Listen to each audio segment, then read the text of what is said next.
Écrivaines, féministes et écolos avant l'heure. Vous connaissez peut-être ses sœurs, Charlotte et Emily, mais moins la plus jeune de la famille. Voici Anne Brontë.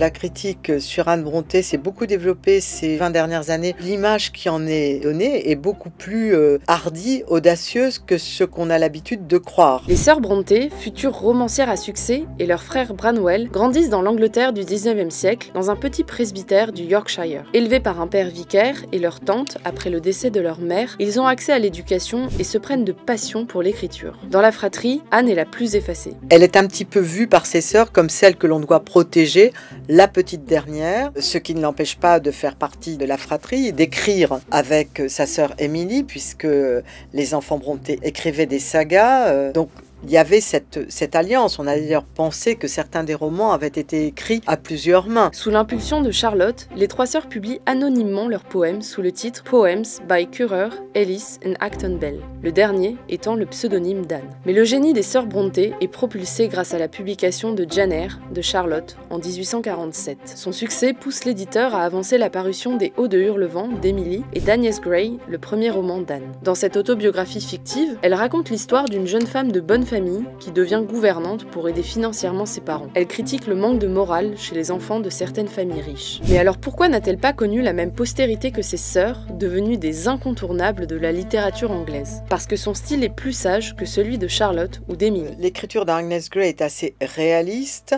un peu manichéenne, ce qui peut-être a provoqué un certain ennui chez les lecteurs. Il y a cette idée que les riches sont mauvais et les pauvres sont bons.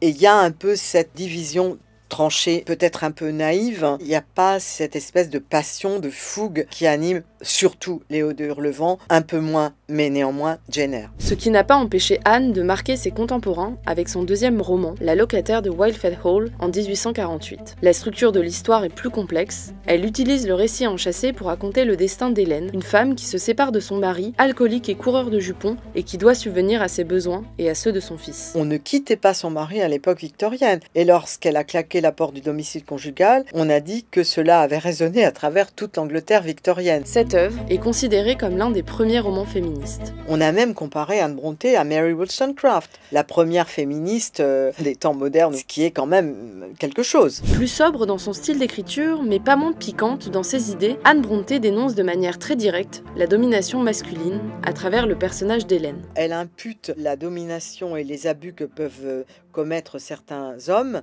a une mauvaise éducation. Et elle a cette discussion avec des voisines qui ne comprennent pas son discours et qui disent que si elle ne laisse pas son fils boire, par exemple, il va devenir une véritable poule mouillée, il faut en faire un homme. Et ça, Hélène, l'héroïne, ne veut pas l'entendre. C'est un aspect très moderne pour l'époque. Elle pousse même encore plus loin la réflexion sur la place des femmes dans la société puisqu'elle s'intéresse à la domination sur la nature qu'elle impute aussi aux hommes, ce qui donne à ses romans une dimension éco-critique. Sa modernité viendrait justement de ses idées pré-féministe, de sa conscience aiguë de la nature et de la cruauté faite aux animaux. Elle met dans le même sac femmes, esclaves et animaux qui subissent les mêmes abus, surtout de la part d'hommes dominateurs. La religion tient une place importante dans son écriture. L'éducation donnée par sa tante, une méthodiste convaincue, trouve un écho particulier chez Anne. Elle croyait en le salut universel pour les pécheurs, quels qu'ils soient, même pour Arthur Huntingdon, le personnage débauché atroce de la locataire de Wildfell Hall.